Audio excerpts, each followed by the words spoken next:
Good morning students. This is your 7th video under the same topic, active and passive voice. Today we will study about present perfect tense.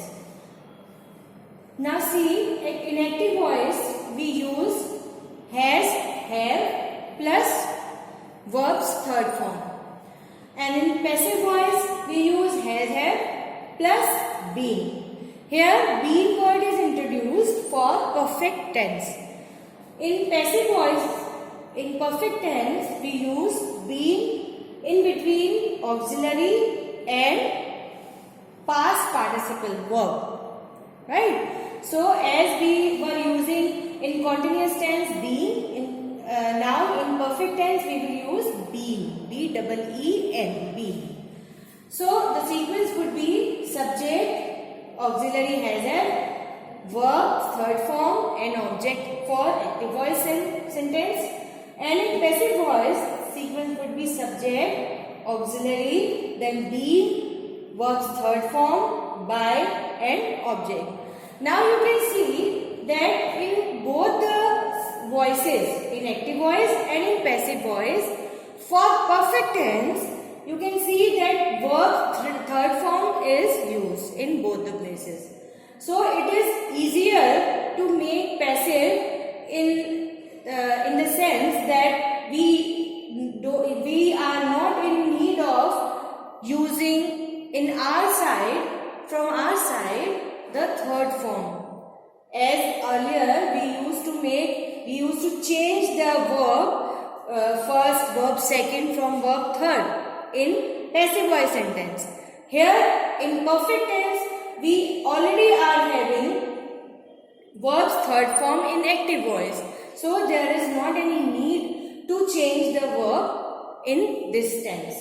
So it is easy to make passive voice sentences under perfect tense because we are not having many things to change here.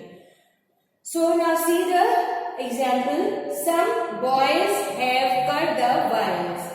Here some boys is subject, have cut is verb and the wires are object.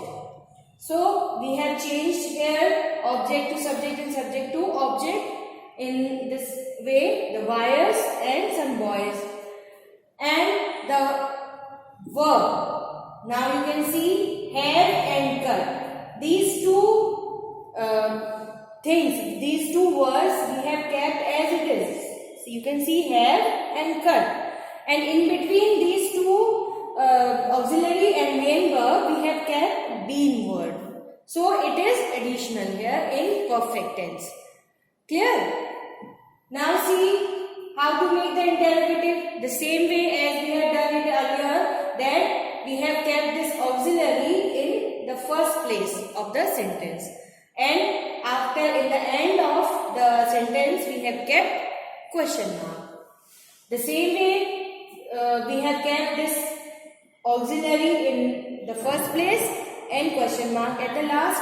And the rest of the sentence is as it is as we were having in simple sentence. Now in negative sentence also we have to put only not in between the auxiliary and main verb.